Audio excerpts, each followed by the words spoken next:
Խորհրդարանական ընդդիմությունը տարբեր անձանց նկատմամբ քրեական վարույթների հարուցումը որակում է քաղաքական հետապնդում։ Հայաստան խմբակցությունը ներկայացրել է իրենց ձևակերպմամբ քաղբանտարկյալների եւ նրանց խախտված իրավունքների վերականգնմանը վերաբերող ազգային ժողովի հայտարարության նախագիծ։ Այն քննարկվեց գլխադասային հանձնաժողովում։ Ես կարող եմ այստեղ շատ երկար ներկայացնել ԵԽԽՎ 1900 չափանիշների համապատասխանությունը, կարող եմ խոսել նաև ԵԽԽՎ իրավական հարցերի եւ մարդու իրավունքների կոմիտեի զեկույցի մասին, 13/011 զեկույցի մասին,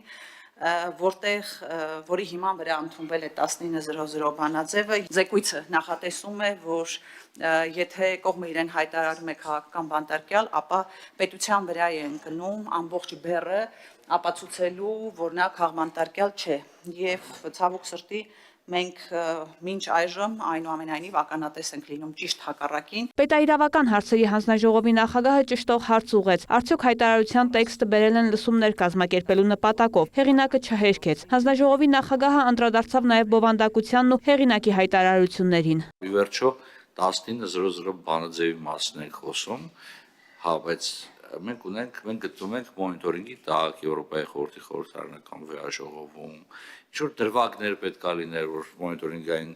փաստաթղթերից մեկում նշում է, որ Հայաստանի Հանրապետությունում առկա է քաղբանտարկյալների խնդիր։ Այսօր մենք մեր խնդիրների հետ մենակ ենք մնացել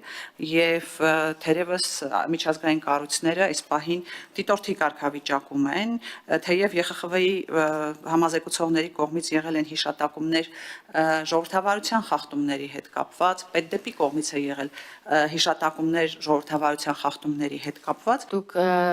հնչեցնում եք ձեր կարծիքը, հղում անելով նաև արդար դիտորդին, որ կասկածներ է հարուցում, բայց այս դեպքում պետք է արձանագրենք, որ այս պահի դրությամբ որևէ փաստական հիմք չկա այդ մարդկանց համարել քաղբանտարկյալներ։ Բացի այդ հիշեցնեմ ձեզ, որ քաղբանտարկյալներ հիմնականում Հայաստանում եղել են 2008 թվականի մարտի 1-ից հետո ամենաշատ այդ ժամանակ է խոսվել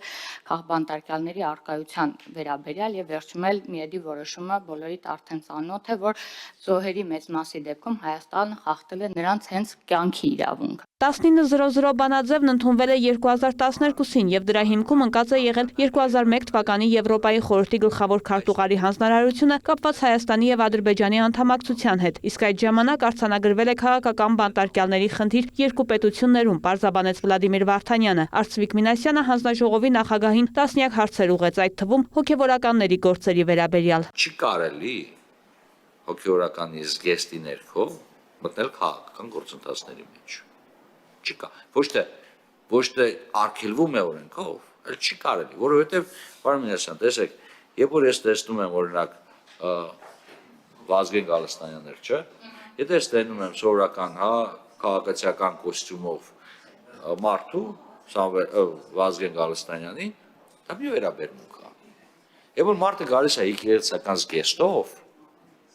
ամենայն հարգանքով իմ մոտ այլ վերաբերմունք է դրսևորում։ Սամվել Կարապետյանի որպես Կիպրոսի քաղաքացի հանդես գալու եւ Հայաստանի Հանրապետության դեմ նախաձեռնած արբիտրաժային գործի, Ավետիք Չալաբյանի մասին Վենետիկի հանձնաժողովի դիրքորոշման եւ այլ հարցերի շուրջ երկար քննարկումից հետո նախագծի քվեարկությունը հեղինակի առաջարկով հետաձգվեց մինչեւ 2 ամիս ժամկետով։ Պատրաստվում են լսումներից հետո լրամշակված տարբերակը ներկայացնել։ Իսկ հանձնաժողովում քննարկվեց նաեւ հայտարարագիր ներկայացնելու պարտավորություն ունեցող անձի կողմից կեղծ տվյալներ լրացնելու դեպքում առաջացող հետևանքների հարցը։ Արդարադատության փոխնախարարը պարզաբանեց, ֆիզիկական անձը, որն իր հայտարարագիրը ներկայացնում է Պետեկամուտների կոմիտե, չի ենթարկվում նման պատասխանատվության։ Պատասխանատվություն սահմանվում է այն անձանց կամ պաշտոնյաների նկատմամբ, որոնք կոռուպցիայի կանխարգելման հանձնաժողով պետք է ներկայացնեն հայտարարագիր, բայց հրաժարվում են կամ ներկայացնում են կեղծ տվյալներ։ Վարդուհի Արզումանյան, լուրեր։